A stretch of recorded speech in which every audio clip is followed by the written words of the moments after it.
Hi, everybody. Allison Waldman here.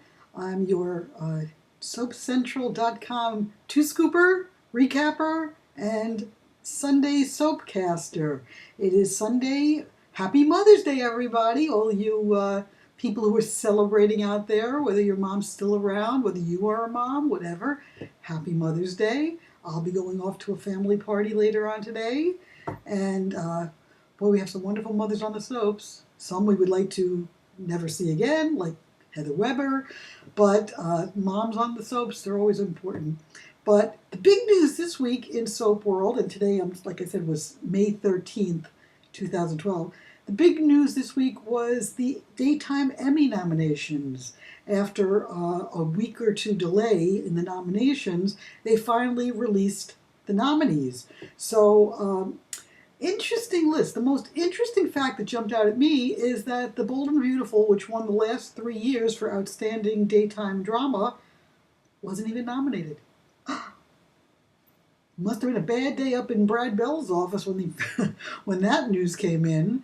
Although, in past years, Bold and Beautiful had won those awards by doing something extraordinary, by having an extraordinary Emmy reel. Stephanie's Cancer, Stephanie's Visit to the Homeless, all that stuff was that's very powerful stuff for an Emmy reel.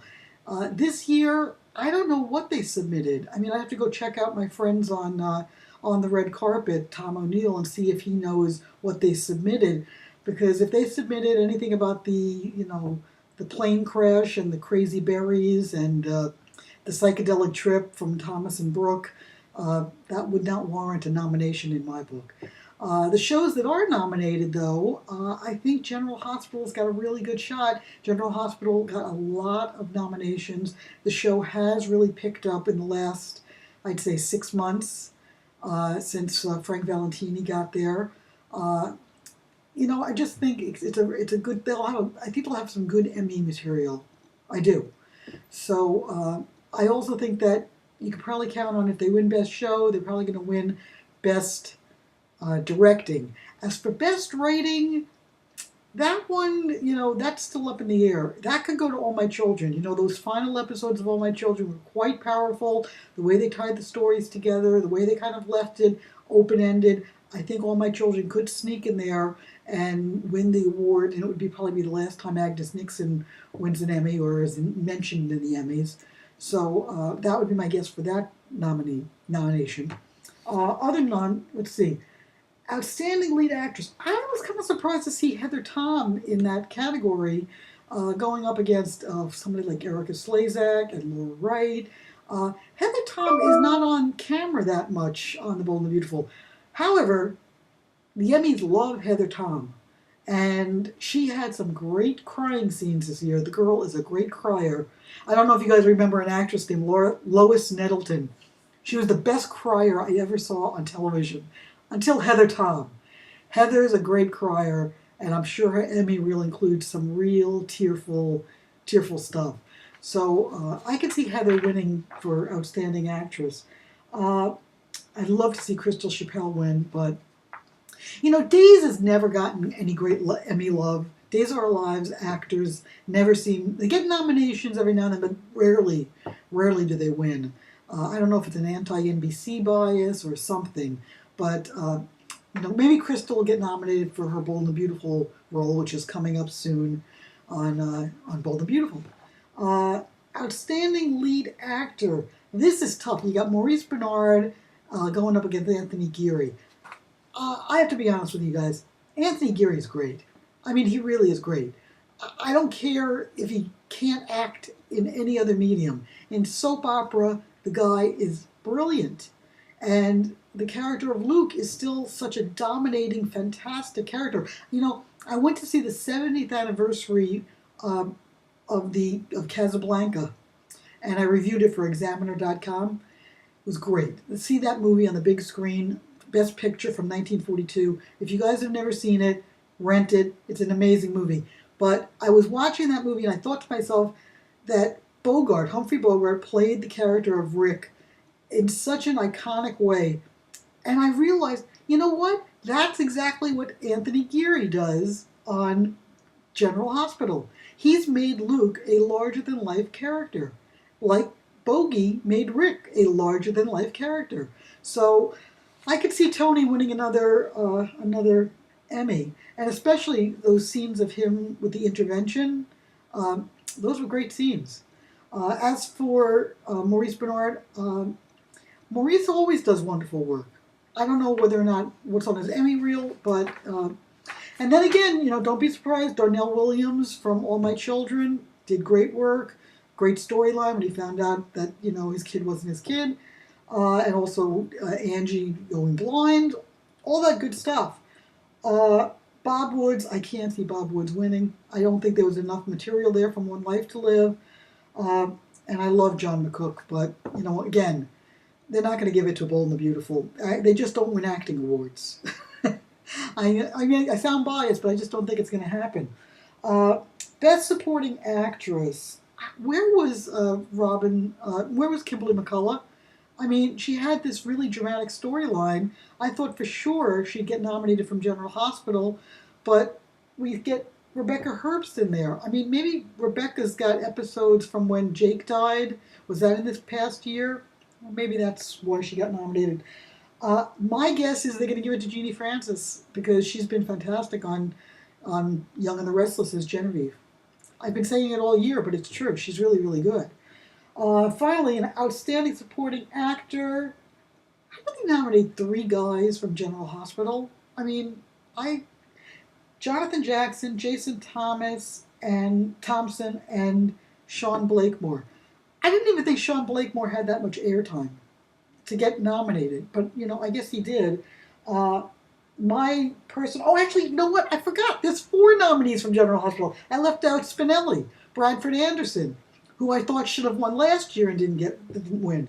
You know what? All these General Hospital people, I think, might end up, crossing each other out, and Matthew Ashford could end up winning for playing Jack on Days of Our Lives. Wouldn't that be a hoot? Anyway, let's talk a little bit about this past week on the soaps. What happened? I did my Bold and the Beautiful 2 scoops last night, which is already up on the site. Thank you, Dan. And all this thanks for the memories stuff, I called my story this week, Thanks for the Foolishness.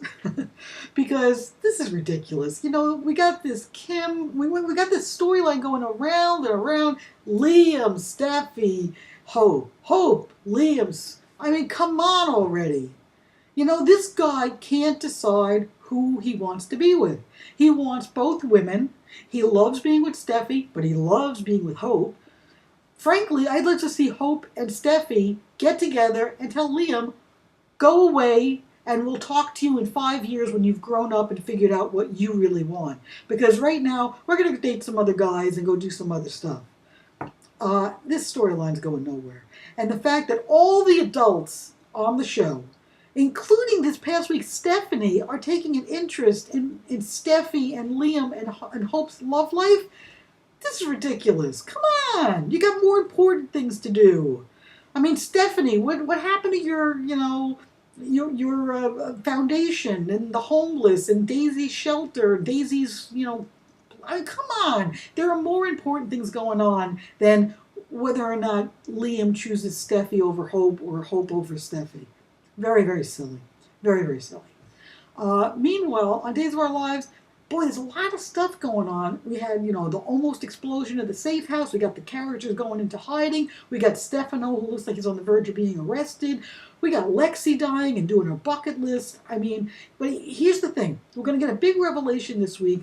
Will is finally going to come out to his parents. And frankly, I don't like the way they're going to play this. Because I can't believe that Sammy would be so self-involved that she's not going to realize how important it is for her to have a good reaction to her son coming out.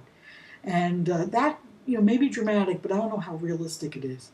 Especially in this day and age, where parents have got to be used to that kind of stuff these days. You have to worry about it, you have to think about it, and even if it's something that's upsetting to you, you have to be supportive of your child, at least in my opinion. And, so we'll wait and see. Excuse me. Now, on General Hospital, whoa, Kate really, really is embracing her DID. The whole Kate Connie thing. I'm kind of surprised, though, that the folks from Landview didn't like yeah, we know about DID. We know Victoria and Vicky for years. Vicky and Nikki, we know all about DID. So I would like somebody from Landview to kind of tell the folks in Port Charles, yeah, we know all about it. And meanwhile, I don't understand John. If John is in love with Natalie, why is he flirting so much with Sam? I understand why Sam is flirting with John because she's having so many troubles with Jason, but I don't understand John's attitude. So somebody, email me and explain this to me because it's not exactly kosher in my book. Meanwhile, on Young and the Restless, oh my goodness. We have Sharon and Victor. I know I mentioned this last week, but this time it really looks like it's happening. Sharon and Victor are going to have a romance. Now that means that basically Sharon has become Brooke Logan from The Bold and the Beautiful. She will have made love to every member of the Newman family. Adam Newman and Victor Newman and Nicholas Newman. And that doesn't include the Abbotts. She also had Billy Abbott. She had Jack Abbott. I mean, Sharon, you're getting quite a reputation there. But, she's turning into a Brooke Logan type because the people who hate Brooke are constantly telling me that Brooke has slept with everybody, all the members of the Forrester family. So that's, I think, the direction that they might be going with on Young and the Restless. In other storylines, I didn't buy for a second Daniel marrying Daisy. I'm glad the moment that he finished marrying her, he embraced his daughter, he picked up Lucy, and then he went out and he started flirting with Eden and kissing Eden. And, it's what Daisy deserves. It really is.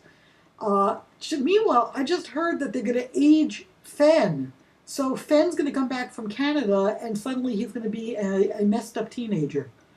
Just what Michael and Lauren need, right? I wonder if this has something to do with the summer coming. They love teenagers at the summertime. I'm trying to figure out who they're going to pair them off with, though. Are there any other teenagers on the show? I mean, Abby's not really a teenager. So, I don't know. I guess we're going to... I can't even see him with Kyle because Kyle's not acting like a teenager. He's drinking beer. He's sleeping with women. He's not acting like a teenager. So we'll have to see if Fenmore, if they find a girl for Fenmore. Meanwhile, Eileen Davidson was let go from Young and the Restless. And maybe going back to Days. So that could be interesting. She's a good actress, but they wrote her into a corner on Young and the Restless. There was really nowhere for her to go. Oh my God, it's 13 minutes. I've talked too much. It's time for me to shut up and say goodbye and tell you guys that I will be back next week with another Soapcast.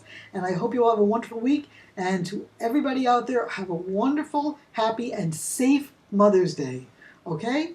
And I'll see you next week. This is Allison Waldman signing off for SoapCentral.com, your site for everything about the soaps, the recaps, the synopses, the stories, the scoops, you name it, we've got it. Talk to you next week. Bye-bye.